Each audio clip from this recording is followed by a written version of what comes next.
アトリエとしきです。今日は私の絵のモチーフとしてよく登場するゴッホについてお話ししていきます。はじめにゴッホの人生、次にそんなゴッホの人生から得られる教訓を皆様にお届けします。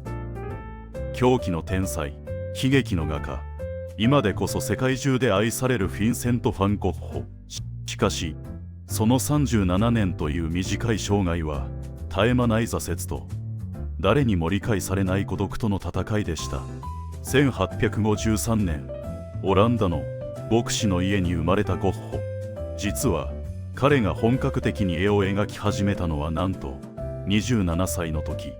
それまでは芸術品を売買する画商、教師、そして炭鉱の歴史や技術を伝える伝道師として働いていました。しかしそのあまりに純粋すぎる性格ゆえにどの職場でも周囲と衝突し挫折を繰り返します。転機が訪れたのは33歳の時、芸術の都パリへ向かいます。そこで彼はモネやルノワールといった印象派の光の表現に出会い、これまでの暗い色調から爆発するような色彩へと作風を一変させます。しかし都会の喧騒は彼の繊細な心を削り、彼は南フランスの太陽を求めてアルルへと旅立ちます。アルルでの生活、彼は画家たちの共同体を作る夢を抱き、ゴーギャンを招き入れます。しかし理想と現実は残酷でした。二人の芸術観は激しく衝突。ついに精神を病んだゴッホは自らの左耳を切り落とすという衝撃的な事件を起こしてしまいます。ゴーギャンは去り、夢は破れました。しかし皮肉にもここから彼の芸術はさらなる高みへと昇華していくことになります。耳の事件後、自ら療養所へ入った彼を待っていたもの、それは死の直前まで続く凄まじいまでの創作の嵐でした。ゴッホの人生は一見すると悲劇の連続です。しかしその苦悩の裏側には私たちが現代を生きる上での大切なヒントが隠されています。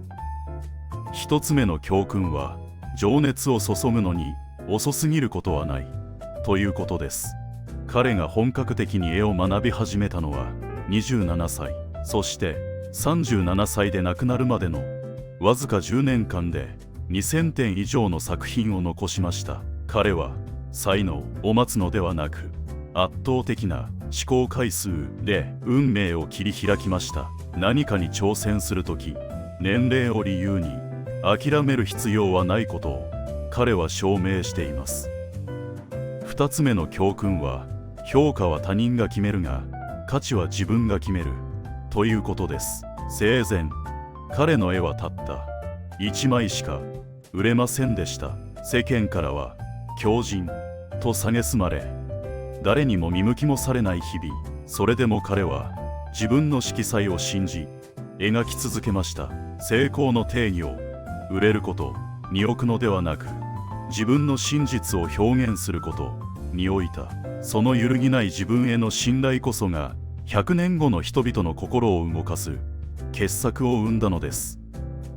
そして3つ目は、理解者の存在が人を唯一無二にするということ。ゴッホには弟テオというたった一人の理解者がいました。テオの支えがなければ私たちは今日彼の名を知ることはなかったでしょう。孤独の中でも誰か一人と深くつながること、そして自分自身を信じ抜くこと。ゴッホの燃え上がるような絵画は時を超えて私たちに、お前はお前の人生を燃やしているか、お前のやりたいように人生を生きているかと問いかけているようです。